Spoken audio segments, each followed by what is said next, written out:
Welcome to Tej education. प्राथमिक शिक्षक पात्रता परीक्षा वर्ग 3 की तैयारी कर रहे अभ्यर्थियों के लिए तेज एजुकेशन चैनल पर भाषा हिंदी की पेडागोजी के सीरीज शुरू की जा रही है। आज हम पेडागोजी के पहला भाग देख रहे हैं और इसमें हम 15 अति महत्वपूर्ण प्रश्न देखेंगे जो कि विभिन्न टेट परीक्षा में पूछे गए हैं। ओके, और ये मध्य प्रदेश में पहला टेट होने जा रहा है वर्ग 3 के लिए, इसीलिए हम टेट परीक्षाओं को आधार बनाते हुए और एनसीईआरटी पैटर्न को, सीबीएसई पैटर्न को जो है आधार बनाते हुए हम आपको पूरा सिलेबस उपलब्ध करा रहे हैं। मित्रों, आप इस वीडियो को जितना पसंद करेंगे हम इस सीरीज़ को आगे बढ़ाएंगे पेडागोजी की। रोज़ फिर हम हिंदी भाषा के एक एक वीडियो अपलोड किया करेंगे।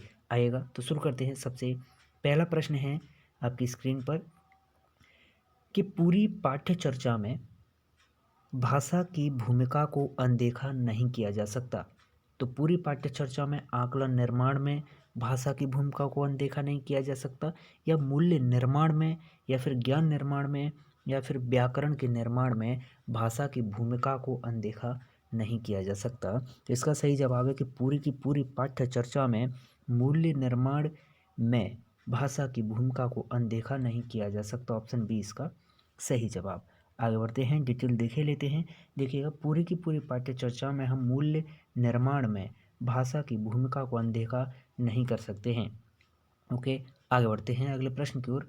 अगला प्रश्न है कि प्राथमिक कक्षाओं के भाषा शिक्षक होने के नाते आपकी सर्वाधिक महत्वपूर्ण भूमिका क्या रहेगी? क्या कक्षा में पाठ्य पुस्तक का अच्छी तरह से निर्वाह करना, या बच्चों की भाषाई क्षमता के विकास के लिए तरह तरह के अवसर जुटाना, या बच्चों को वाद विवाद के लिए तैयार करना, या फिर विद्यार्थियों को सर्वाधिक अंक प्राप्त करने के लिए तैयार करना? तो प्राथमिक कक्षाओं में भाषा शिक्षक होने के नाते हमारी ये सबसे महत्वपूर्ण भूमिका है कि हम बच्चों की भाषाई क्षमता के विकास के लिए तरह तरह के अवसर जुटाएं। ओके, ऑप्शन बी इसका सही जवाब है। आगे बढ़ते हैं अगले प्रश्न की ओर। अगला प्रश्न है कि दूसरी कक्षा में पढ़ने वाला रोहित हिंदी की कक्षा में अपनी मातृभाषा में बात करता है, आप क्या करेंगे? उसे बिल्कुल अनदेखा कर पढ़ाते रहेंगे, उसकी भाषा को समझने की कोशिश करेंगे, बाकी बच्चों से उसकी भाषा सीखने के लिए कहेंगे, या फिर उसे डांटेंगे कि वह कक्षा में मातृभाषा का प्रयोग न करें? तो इसका सही जवाब होगा मित्रों कि हम धीमे धीमे उसकी भाषा को समझने की कोशिश करेंगे। ऑप्शन बी इसका सही जवाब है। अब आपको मैं यहीं पर दोनों विषयों को जोड़ने की कोशिश करता हूँ, क्योंकि हमने बालविकास जब पढ़ा है तो हमने इस तरह के प्रश्न पढ़े हैं। ओके, कि हम बच्चे को शुरुआती दौर में यह कोशिश करेंगे कि बच्चे को उसकी मातृभाषा में शिक्षा दी जाए। ओके, तो यहाँ पर हम क्या करेंगे, उस पर बच्चे की भाषा को समझने की कोशिश करेंगे। उसे न तो हम अनदेखा करेंगे, ना ही उसे हम डांटेंगे, और ना ही अन्य बच्चों को फोर्स करेंगे कि नहीं आप इसकी भाषा को सीखिएगा, ऐसा बिल्कुल नहीं करेंगे। ओके, तो ऑप्शन बी इसका सही जवाब है। ओके, अगला प्रश्न, अगर आपने हमारे बाल विकास की पूरी क्लासेस ली होंगी तो आप ये प्रश्न बिल्कुल सही कर पाएंगे। चलिए, अगला प्रश्न है कि पढ़ना सीखने के लिए कौन सा उपकौशल अनिवार्य नहीं है? भाषा की संरचना की समझ, भावनात्मक संबंध, वर्णमाला याद करने का कौशल, या फिर अनुमान लगाने का कौशल? तो पढ़ना सीखने के लिए उपकौशल अनिवार्य नहीं है, वो है भावनात्मक संबंध। हो गया ऑप्शन बी इसका सही जवाब है। आगे बढ़ते हैं अगले प्रश्न पर। अगला प्रश्न है कि द्विभाषिक बच्चे विकास, सामाजिक सहिष्णुता और चिंतन में अपेक्षाकृत बेहतर होते हैं। तो खाली स्थान की पूर्ति करनी है, तो इसका सही जवाब होगा कि द्विभाषिक बच्चे संज्ञानात्मक विकास और सामाजिक सहिष्णुता और विस्तृत चिंतन में अपेक्षाकृत बेहतर होते हैं। कौन? द्विभाषिक बच्चे। द्विभाषिक बच्चों की जो है उनकी विशिष्टता है। आगे बढ़ते हैं अगले प्रश्न की ओर। उससे पहले ये तथ्य आप हमेशा याद रखिएगा कि द्विभाषिक बच्चे संज्ञानात्मक विकास, सामाजिक सहिष्णुता और विस्तृत चिंतन में अपेक्षाकृत बेहतर होते हैं। अगला प्रश्न है कि निम्नलिखित में से किसके अभाव में हम पढ़ नहीं सकते हैं? संयुक्ताक्षरों की पहचान के अभाव में, लिपि से परिचय के अभाव में, 12 कड़ी से परिचय के अभाव में, या वर्णमाला की क्रमबद्धता के ज्ञान के अभाव में। तो इसका सही जवाब है कि वर्णमाला की क्रमबद्धता के ज्ञान के अभाव में हम पढ़ नहीं सकते। ऑप्शन डी इसका सही जवाब है।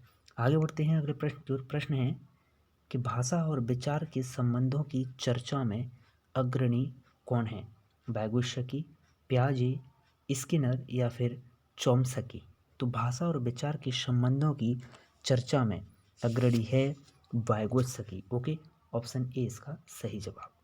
अगला प्रश्न है, उससे पहले देखिएगा, भाषा और विचार के संबंधों की चर्चा में वैगुत्स्की अग्रणी है। वैगुत्स्की का कहना है कि मानसिक उत्तरोत्तर विकास अंतर्वैयक्तिक संप्रेषण का परिणाम है। ओके, आगे बढ़ते हैं अगले प्रश्न की ओर। अगला प्रश्न है कि सिद्धार्थ की माँ ने अपने परिवार के सदस्यों से अनुरोध किया है कि वे घर में एक ही भाषा का प्रयोग करें, जिससे कि सिद्धार्थ का भाषाई विकास ठीक प्रकार से हो सके। उनके बारे में आप क्या कहेंगे कि वह भाषा अर्जन के सिद्धांतों की गहरी समझ रखती हैं, या फिर वह सिद्धार्थ को समृद्ध भाषिक प्रवेश से वंचित कर रही हैं, या वह सिद्धार्थ के भाषिक प्रवेश में किसी प्रकार का अवरोध नहीं चाहती हैं, या वह सिद्धार्थ के भाषाई विकास के लिए विशेष प्रयत्न कर रही हैं। तो इसका सही जवाब है कि सिद्धार्थ की माँ सिद्धार्थ के भाषिक प्रवेश में किसी भी प्रकार का अवरोध नहीं चाहती हैं, इसीलिए उन्होंने घर में पूरी फैमिली से कहा कि बेहतर रहेगा कि हम घर में एक ही भाषा का प्रयोग कर सकें। ओके, आगे बढ़ते हैं अगले प्रश्न की ओर। उससे पहले थोड़ा इसके बारे में विस्तार से समझ लें। तो सिद्धार्थ की माँ उसके भाषिक प्रवेश में किसी प्रकार का अवरोध नहीं चाहती हैं, इसीलिए परिवार के सदस्यों से वे अनुरोध करती हैं कि घर में एक ही भाषा का प्रयोग करें, और इससे होगा ये कि सिद्धार्थ का भाषाई विकास बहुत अच्छे तरीके से हो पाएगा। तो इस तरह से प्रश्न, किसी भी प्रकार से इस प्रश्न को आपके समक्ष रख दिया जाए एग्जाम में, लेकिन आपसे प्रश्न किसी भी प्रकार से गलत नहीं होना चाहिए। अगले प्रश्न की ओर बढ़ते हैं।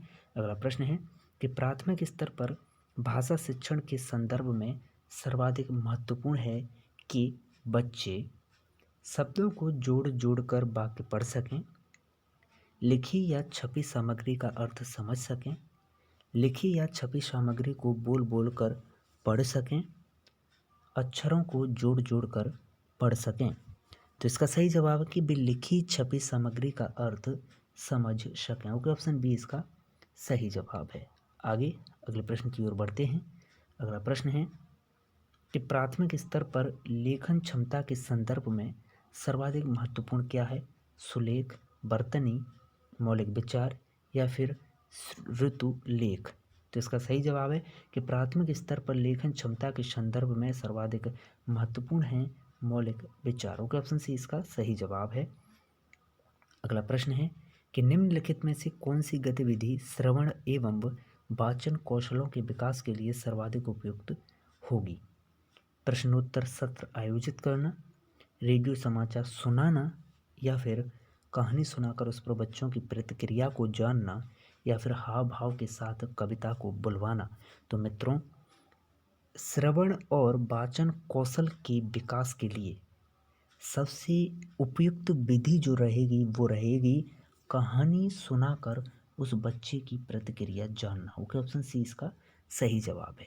आगे बढ़ते हैं अगले प्रश्न की ओर। अगला प्रश्न है कि वाणी स्थायी होती है, गौड़ होती है, स्थिर होती है, अस्थायी होती है, और लिखित भाषा की तुलना में काफ़ी तेज़ी से बदलती रहती है। तो वाणी के संबंध में क्या तथ्य सही है वो आपको बताना है। इसका सही जवाब है कि वाणी मित्रों स्थिर होती है। ओके, ऑप्शन सी इसका सही जवाब है।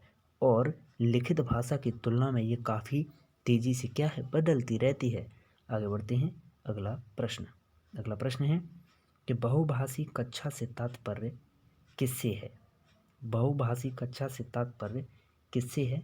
जिस कक्षा के शिक्षक और शिक्षिका दो या दो से अधिक भाषाएं पढ़ लिख सकते हैं, या फिर जिस कक्षा में कम से कम दो भाषाओं में पाठ्य पुस्तक उपलब्ध हो, या फिर जिस कक्षा में प्रत्येक बच्चे के घर की बोली को सम्मान दिया जाता हो, या फिर जहाँ बहुत सी भाषाओं का अध्यापन किया जाता हो। तो बहुभाषी कक्षा से तात्पर्य उस कक्षा से रहता है जहाँ पर कक्षा में प्रत्येक बच्चे के घर बोली जाने वाली बोली को सम्मान दिया जाता है। ओके, ऑप्शन सी इसका सही जवाब है। और बहुभाषी कक्षा, ये सारे प्रश्न हम अपने बाल विकास की क्लास में बहुत अच्छे तरीके से समझ चुके हैं, जो लोग हमारी बाल विकास की क्लास अटेंड करते होंगे। अगला प्रश्न है, संज्ञान के स्तर पर विकसित अन्य भाषाओं में आसानी से अनुदित होती रहती है क्या? भाषा क्षमता, व्याकरण क्षमता, ज्ञान क्षमता, या फिर तर्क क्षमता। तो संज्ञान के स्तर पर विकसित होती रहती है क्या? तो इसका सही जवाब है कि संज्ञान के स्तर पर विकसित भाषा क्षमता। ओके, अन्य भाषाओं में आसानी से अनुदित होती रहती है। ऑप्शन ए इसका सही जवाब। अगला प्रश्न है कि भाषा शिक्षण को संदर्भ में रख कर देखने की आवश्यकता है किसकी? बहुभाषी संदर्भ में रखकर देखने की आवश्यकता है, या आर्थिक संदर्भ में, या सांस्कृतिक संदर्भ में, या नैतिक संदर्भ में रखकर देखने की आवश्यकता है भाषा शिक्षण को? तो इसका सही जवाब है कि भाषा शिक्षण को बहुभाषी संदर्भ में रखकर देखने की आवश्यकता है। ऑप्शन ए इसका सही जवाब है। तो मित्रों, आज की इस पहली क्लास में हमने हिंदी विषय की पेडागोजी के 15 महत्वपूर्ण प्रश्न देखे। इस क्लास की पीडीएफ आप हमारे व्हाट्सएप ग्रुप पर प्राप्त कर सकते हैं। हमारा व्हाट्सएप ग्रुप डिस्क्रिप्शन में दिया गया है, हमारा व्हाट्सएप नंबर, जहां पर आपको व्हाट्सएप ग्रुप में जोड़ दिया जाएगा, जहां हमारी हर क्लास का पीडीएफ आपको प्रोवाइड कराया जाता है। और इस सीरीज़ को आगे बढ़ाने के लिए आप इस वीडियो पर अपना कमेंट दें कि आपको ये वीडियो कैसी लगी। ओके,